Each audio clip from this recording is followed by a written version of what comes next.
Tuesday was a good night for Democrats, and I want to get your reaction to all of the results from the major races. But first, arguably the most watched race was the New York City mayoral race, and that was ever since that shock June primary when little-known New York State Assembly member Zohran Mamdani beat former Governor Andrew Cuomo, the establishment Democrat, in a really shock primary, and then he won handily last night. And you wrote an op-ed on Mamdani's victory, and this is what you wrote, quote, "To some, that sounds like proof that the far left is taking over, but that's not what happened." And then you go on to say this: "He won because he captured something every politician should be listening to right now, a deep frustration that the system doesn't feel fair anymore." So can you talk to us first, to start off the conversation, why you think he won? The thing that I think is so fascinating is Mamdani is really like Donald Trump in reverse. He appealed to this frustration, this feeling among, and actually it's a very different audience. Donald Trump was after the working class who felt forgotten. The New Yorker that won with Mamdani is under age 30 and makes more than six figures, which seems insane.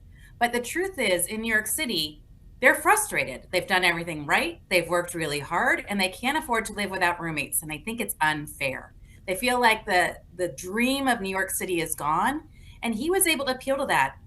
Make New York affordable again. Let's bring down the cost of rents, bring down the cost of groceries, make it so that you can live and thrive in this city that you all want to come to for opportunities.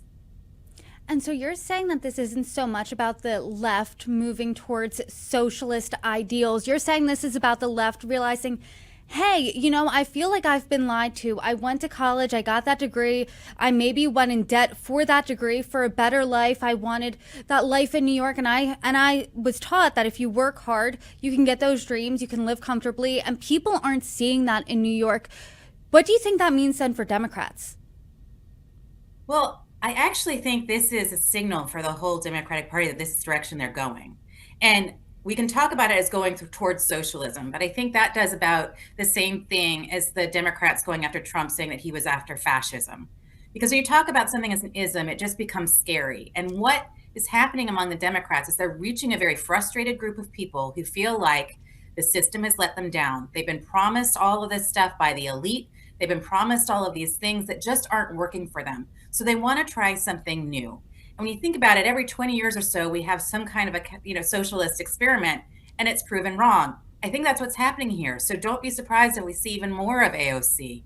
If the Democrats are really been surging more in this area, but it's not about the socialism that's appealing. It's actually about the fairness and the equal shot. And you made a really interesting point comparing Mamdani to President Trump, because aside from both of them being New Yorkers, the only thing they have in common was tapping into this really deep, visceral frustration that people feel. And you said politicians really need to, start paying attention to this, that people are frustrated, people feel lied to, people feel like promises were made and they weren't kept. I mean, how do politicians from both sides tap into this and learn something from Mamdani? I mean, I think the truth of it is, if you look at polling right now on American sentiment, it's the lowest it's ever been.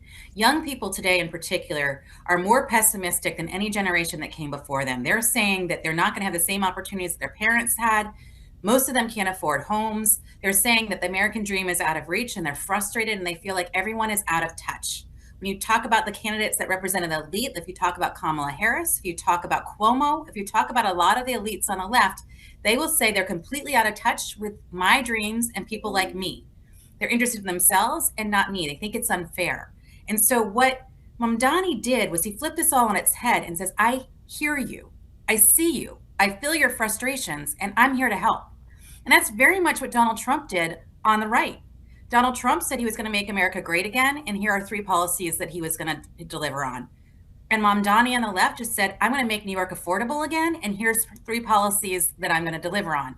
Now, people can say the policies are crazy, and they did on both sides. But the bottom line is, people are like, he's listening to me, and he's answering the things that are most concerning to me. They're not trying to prove that they're the best, they're the greatest, or anything else. They're addressing my concerns. And that's something that everybody should be able to learn from.